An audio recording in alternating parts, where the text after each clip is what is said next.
السلام علیکم ویورز، کیسے ہیں آپ سب لوگ؟ امید ہے آپ سب خیریت سے ہوں گے۔ آج کی اچھی بات کے ساتھ آپ کی عائشہ آپ کی خدمت میں حاضر ہو چکی ہیں۔ بس تھوڑا سا مصروفیت زیادہ بڑھ گئی تھی عید کی وجہ سے، اس وجہ سے میں اپنی ویڈیو ریکارڈ نہیں کر سکی اور آپ لوگوں کے ساتھ اچھی باتیں شیئر نہیں کر پائی تھی، لیکن آج سے پھر سٹارٹ ہوگی انشاءاللہ۔ اب آپ کو کوئی بھی اس میں ویڈیو ڈیلی میری آیا کرے گی، اب کوئی بھی گیپ نہیں آئے گا۔ اچھا، آپ سنائیں، آپ سب کی عید کیسی گزری ہے؟ امید ہے آپ سب کی عید خیریت سے گزری ہوگی۔ الحمدللہ ہم سب کی بھی بہت اچھی گزری ہے۔ بس تھوڑا سا پرابلم یہ بنا ہے کہ اس عید پہ تھوڑی سی فوتکیاں بہت زیادہ ہو گئی تھیں، جس کی وجہ سے وہاں پہ آنا جانا بہت زیادہ مصروفیت چل رہی تھی۔ جو بھی پرسن ہے اس دنیا سے گئے ہیں، رمضان المبارک میں گئے ہیں یا بعد میں گئے ہیں، اللہ تعالیٰ ان کے درجات بلند کرے، ان کو جنت الفردوس میں جگہ عطا فرمائے، اور ہمارے لیے بھی اللہ پاک بہت زیادہ آسانی والے معاملات کرے، اور موجودہ وقت کو، آنے والے وقت کو بہت اچھا ثابت کرے ہم سب کے لیے، آمین ثم آمین۔ اس کے ساتھ ہی آج کی اچھی بات کی طرف میں آتی ہوں۔ آج کا جو میرا ٹاپک ہے کہ اللہ پاک نہ 3 لوگوں کی طرف نہیں، قیامت والے دن نا 3 لوگ ایسے ہیں جن کی طرف اللہ پاک رجوع نہیں کریں گے، یا جن سے ہم کلام نہیں ہوں گے، یا جن سے اللہ پاک جن پہ اپنی رحمت کی نظر کرم نہیں کریں گے، ٹھیک ہے؟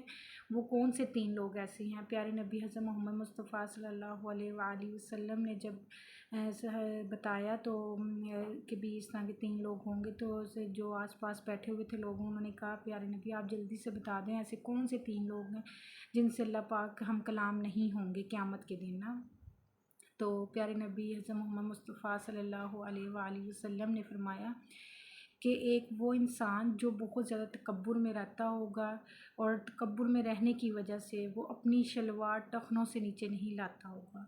آج کل تو اپوزٹ ہے کہ لیڈیز جو ہیں وہ ٹخنوں سے اوپر رکھتی ہیں اور جینٹس جو ہیں وہ ٹخنوں سے نیچے رکھتے ہیں۔ اس لیے ہمیں کوشش کرنی چاہیے کہ ہم تکبرانہ جو ہمارا ایک وے ہوتا ہے اس سے اوائڈ کریں، کیونکہ اللہ تعالیٰ کو یہ چیز پسند نہیں ہے۔ تکبر بالکل بھی کسی صورت میں، خواہ وہ پیسے کا ہو، خواہ وہ کسی بھی آپ کی جانی مالی کوئی خوبصورتی، کوئی کسی بھی لیول پہ آ کے آپ کو تکبر نہیں کرنا چاہیے۔ اللہ تعالیٰ کو یہ چیز پسند نہیں ہے۔ دوسرا وہ انسان جو جھوٹی قسم کھاتا ہے، اس سے اللہ پاک ہم کلام نہیں ہوں گے۔ ہم بات بات پہ جھوٹی قسم کھا جاتے ہیں اپنے آپ کو بچانے کے لیے، ہمیں ایسا نہیں کرنا چاہیے، جھوٹ نہیں بولنا چاہیے، جھوٹ سے بھی اوائڈ کرنا چاہیے اور جھوٹی قسم کھانے سے بھی اوائڈ کرنا چاہیے۔ کچھ نہیں ہوتا، اللہ تعالیٰ نے کہ ہاں اس چیز کا بڑا اجر ہے اگر ہم اوائڈ کریں گے اور اپنی نیت کو صاف رکھیں گے، کوشش کریں گے کہ ہم اب تو انجانے میں جتنی بھی غلطیاں ہم سے ہو چکی ہیں ہمیں کوشش کرنی چاہیے وہ رپیٹ نہ کریں، کیونکہ اگر ہم رپیٹ کرتے ہیں جان بوجھ کے پتہ ہونے کے باوجود تو پھر تو ہم گناہگار ہیں اور ہمیں اس کی سزا بھی ملے گی۔ اگر ہم انجانے میں جو مسٹیک کر چکے ہوتے ہیں جن کا پتہ نہیں ہوتا، تو اس کے لیے معافی کی بھی ہے گنجائش، تو اس لیے ہمیں کوشش کرنی چاہیے کہ ہم اپنے مال سیل کرنے کے لیے، یعنی کہ کچھ لوگ ہوتے ہیں مال اپنا سیل کرنے کے لیے جھوٹی قسم کھا جاتے ہیں، کچھ لوگ ہوتے ہیں کوئی ڈر خوف کی وجہ سے اپنے آپ کا بچاؤ کرنے کے لیے جھوٹی قسم کھا جاتے ہیں، کچھ لوگ ہوتے ہیں کہ بھی بات معاملہ نہ بگڑے کہیں پہ تو اس کی وجہ سے جھوٹی قسم کھا جاتے ہیں۔ ایسا نہیں ہمیں کرنا چاہیے، کوشش کریں بیچ کی کوئی ایسی راہ نکالیں جس سے آپ کو گناہ بھی نہ ملے اور آپ کا مسئلہ بھی حل ہو جائے، ٹھیک ہے نا؟ اور تیسرا وہ انسان جو جسے کہتے ہیں نا وعدہ خلافی بھی کرتا ہو، اور اس کے بعد اور تیسرا وہ پرسن جو احسان جتلاتا ہے۔ اگر آپ کسی کے ساتھ کوئی نیکی کر رہے ہیں، کوئی اچھا معاملہ کر رہے ہیں، کسی کی ہیلپ کر رہے ہیں، تو آپ کو چاہیے کہ اس کو جتلائیں نہیں، اللہ تعالیٰ سے اس کی اجر کی امید رکھیں۔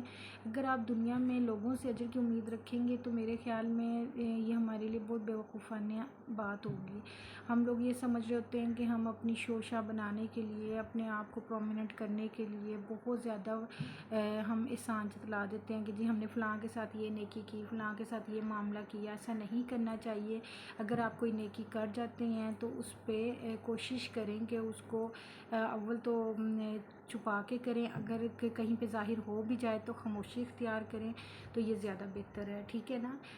لیکن ہمارا معاشرے کی نا جو جسے کہتے ہیں نا ایک بہت بڑی یہ ہے حقیقت ہے جس میں نا انسان یہ سوچتا ہوتا ہے کہ جب تک ہم کسی کو بتلائیں گے نہیں، کسی کے بارے میں کچھ سوچیں گے نہیں یا کسی کو دکھاوا نہیں کریں گے تب تک ہمارا نام نہیں بنے گا۔ ایسا ہمیں نہیں سوچنا چاہیے۔ اگر ہم کوئی نیکی کسی کے ساتھ کر رہے ہیں تو ہمیں اس کو چھپا کے کرنی چاہیے اور اس کو جتلانا نہیں چاہیے کہ آج ہم نے اس کے اوپر احسان کیا ہے، کل ہم اس احسان کا بدلہ چکاتے کہ ہم نے تو اس کے لیے بڑا کچھ کیا ہے یا ہم اس کے لیے یہ کرتے رہے ہیں، ہم اس کی ہیلپ کر رہے تھے فلاں چیز۔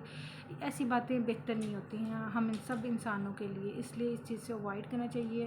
اگر آپ کسی کی چھپا کے مدد کر رہی ہیں پیمنٹ کی سلسلے میں یا پھر کسی اور سلسلے میں تو آپ کوشش کریں کہ اس کو ظاہر نہ کریں، کیونکہ اللہ تعالیٰ کو یہ چیز پسند نہیں ہے، اور جب اللہ کو ایک چیز پسند نہیں ہے تو پھر ہم ان کے بندے ہیں، ہمیں بھی وہ چیز پسند نہیں ہونی چاہیے اور ہمیں اوائڈ کرنا چاہیے، ٹھیک ہے نا؟ امید ہے کہ آپ سب کو میری آج کی اچھی بات بہت اچھی لگی ہوگی، کیونکہ ہمیشہ میں وہی بات آپ لوگوں کو بتانے کی کوشش کرتی ہوں جس سے ہم سب کا فائدہ ہو۔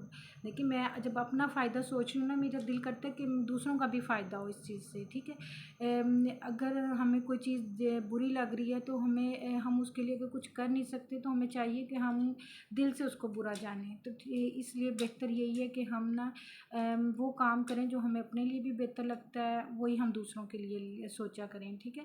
اگر ہم اپنے لیے اچھا سوچتے ہیں نا تو ہمیں چاہیے کہ ہم سب کا بھلا کریں۔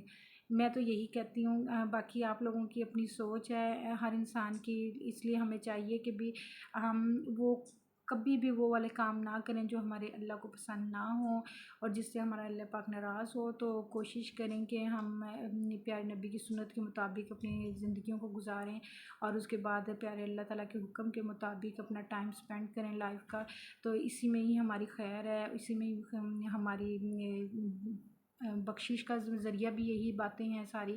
اور اس کے ساتھ ہی مجھے اجازت دیں آپ کی عائشہ اپی کو۔ اللہ حافظ۔